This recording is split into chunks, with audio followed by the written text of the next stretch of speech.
Hello সবাইকে, কি অবস্থা সবার? আশা করি সবাই ভালো আছেন। আজকে একটি খুবই কমন একটি ব্যাপারে কথা বলবো, সেটা হলো এসকাবিস। এসকাবিস কি এবং এসকাবিসের লক্ষণগুলো কি কি তা নিয়ে থাকছে আজকের ভিডিও। তো চলুন শুরু করা যাক। এসকাবিস কি? স্ক্যাবিস হলো এক ধরনের চর্মরোগ, যা একটি অতি ক্ষুদ্র পরিজীবী মাইটের কারণে হয়। এই মাইট ত্বকের নিচে গর্ত করে ডিম পাড়ে, ফলে শুরু হয় তীব্র চুলকানি ও র্যাশ। এখন জেনে নিন স্ক্যাবিসের 5টি লক্ষণ। তো প্রথমত যে লক্ষণটি বেশি দেখা যায় সেটা হলো তীব্র চুলকানি, বিশেষ করে আপনার রাতে হবে।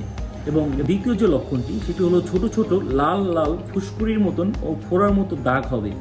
তৃতীয় যে লক্ষণটি আঙুলের ফাঁকে গর্ত বা সরু রেখার মতো দাগ। চতুর্থ যে লক্ষণটি দেখা যাবে সেটি হলো চুলকানির জায়গা যে এরিয়াতে হবে আপনার বেশিরভাগই আঙ্গুলের ফাঁকে, কবজিতে, কুচকিতে, স্তনের নিচে এবং কোমরের চারপাশে। এবং পঞ্চম যে লক্ষণটি দেখে বুঝতে পারবেন যে আপনার স্ক্যাবিস হয়েছে কিনা সেটি হলো পরিবারের সবাই যদি আক্রান্ত হয়। যেমন একজনের সাথে আপনি আজকে আক্রান্ত হয়েছেন, পরে আপনার আস্তে আস্তে পরিবার সবাই আক্রান্ত হয়ে গেছে একই জিনিসে, তো আপনি বুঝতে পারবেন আপনি স্ক্যাবিসে আক্রান্ত হয়েছেন। স্ক্যাবিস খুব সহজে ছড়ায়, যেভাবে আপনার বিছানা, জামা কাপড়, তোয়ালে একসাথে ব্যবহার করলে একটু দ্রুত ছড়িয়ে পড়ে।